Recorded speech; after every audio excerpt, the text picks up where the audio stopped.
think that Lord British had this vision that he was going to do a little bit more with the Ultima worlds, insofar as not just Britannia.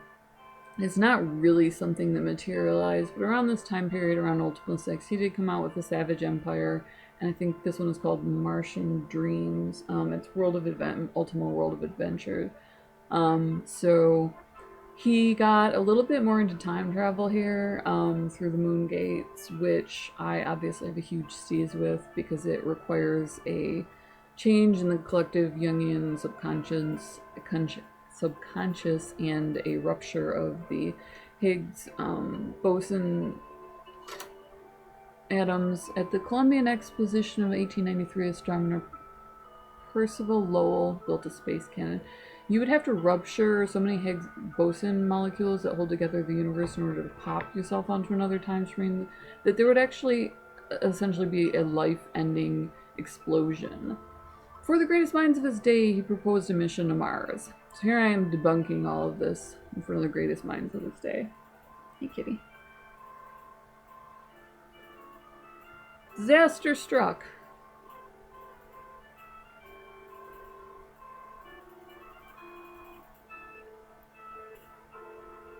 Oh lord. It fired early. Cannon discharges a day early.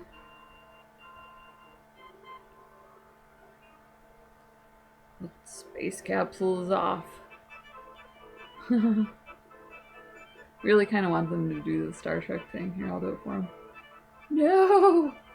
The leaders of the Victorian era are on board. I mean, if it was just a cleaning crew, it would be like right off, but you know, important people and all. So I'm guessing that's where they land, is on the little blinky spot. Mars has no atmosphere. We're choosing to ignore this. No, you must rescue them from the red planet. I hold myself responsible for this.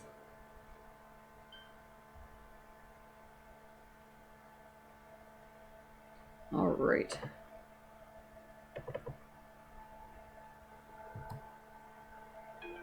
There's me, an Ultima VI. Apparently I brought home a lousy poster. Dr. Spectre, hello, how can I help you?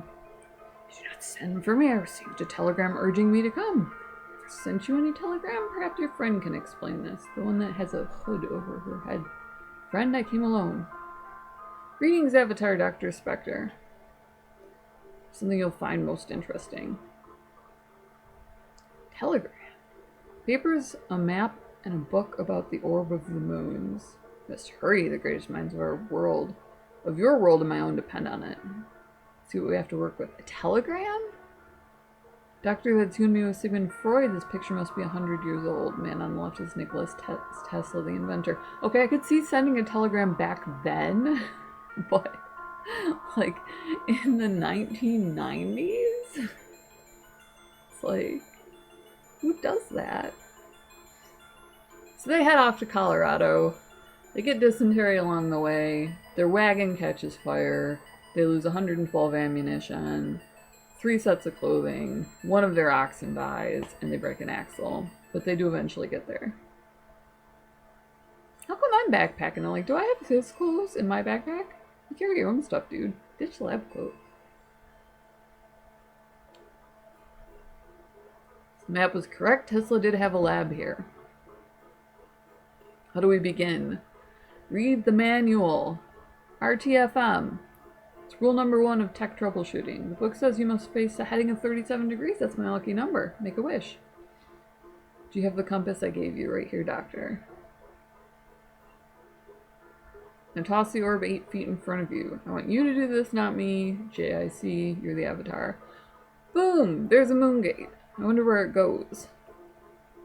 If these instructions are correct, it leads to the same spot in 1895, so they could have gone anywhere. Like, seriously, party around a little bit first.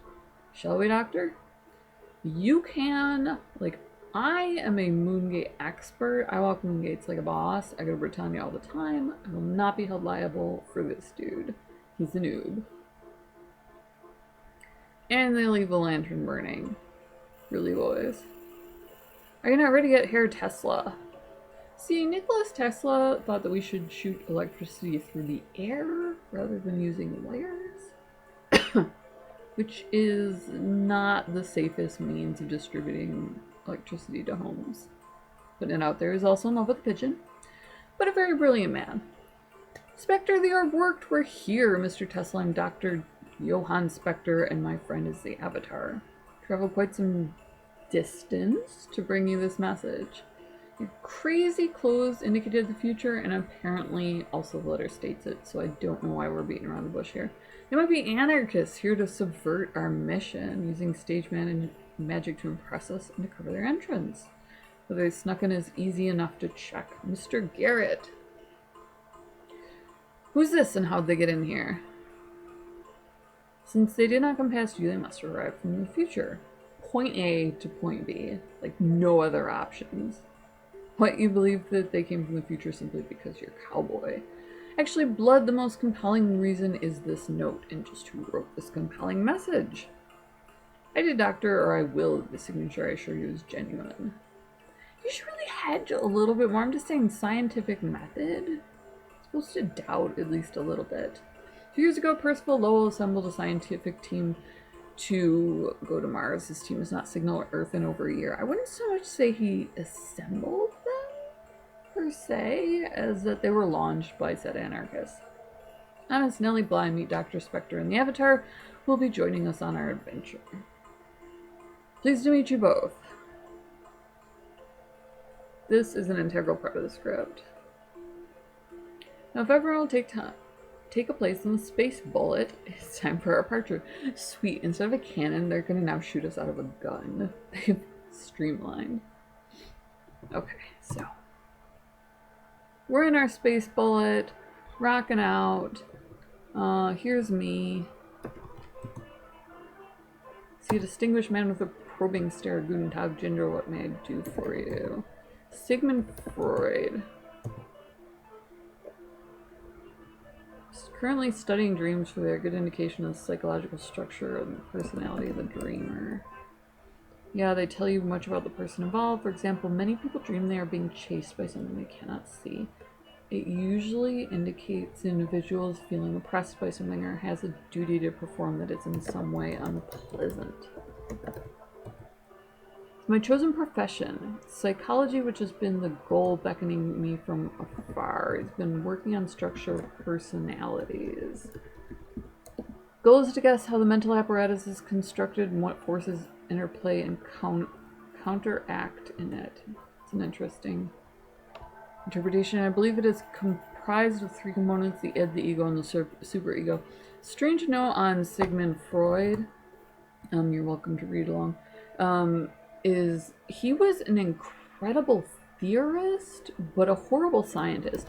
He came up with these very rich ideas about how things went together, which were incredibly revolutionary. He took the past into account. He took, you know, memories into account. He took dreams into account. He tackled some issues that were never tackled before, but he didn't have any sort of scientific method. He just met crazy people, prescribed them cocaine, and said they were better. So as a scientist, he was just god-awful, but as a theorist, as an artistically expressive individual who made people think, he was awesome.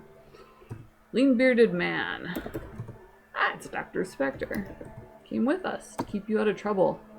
Now, really, for now, I'll be content to assist on your explorations. Can I ask you to join me, or... Oh, no, you're already there. Okay. I love the little cursor option that they included after Ultima VI. It made the whole thing a lot easier. I can probably loot out in here. Yeah. I also liked the option of... Gameplay wound up being much improved. I could walk around by myself. They can walk around by themselves. You know, if you want just one person to go through a door, or you want to switch over and you don't feel like moving equipment over, that's totally doable. We have our little happy corner where our people are. So, you know, you can check out their stats, or you can equip things very easily with a double click. So the interface is incredible. It's very good, very usable. we've got a whole nother world to explore. Aside from that, it's kind of Ultima 6.5. I do wish, and this is kind of something I want to push for, is for more character development. It's something that's really lacking in games. In Morrowind, I think it was in Elder Scrolls Online, you can actually buy a house and decorate it. You know, there's constant, upgrading your outfits in MMORPGs. There's in the Mass Effect series, was incredibly well known for how in-depth it was. If you felt like looking at the expedition logs for every planet in the entire universe, you could, and it gave you this incredibly immersive experience if you wanted it. I really want to press for that character development in games now, because as you can see from talking from Sigmund Freud, it's incredibly easy to include more script, although you do have to research it, to make a very well-developed character that you can sit there and talk to if you want to. And this sort of immersive experience is something that people actually really enjoy, and I haven't seen it done with characters yet. So that's my recommendation. Tatiana and Ginger, much love as always. You can see me online at Tatiana and Ginger on YouTube, or at my blog on badfantasyrx.blogspot.com, where I review adventure of all sorts and also to education. So, much love. Thank you for watching.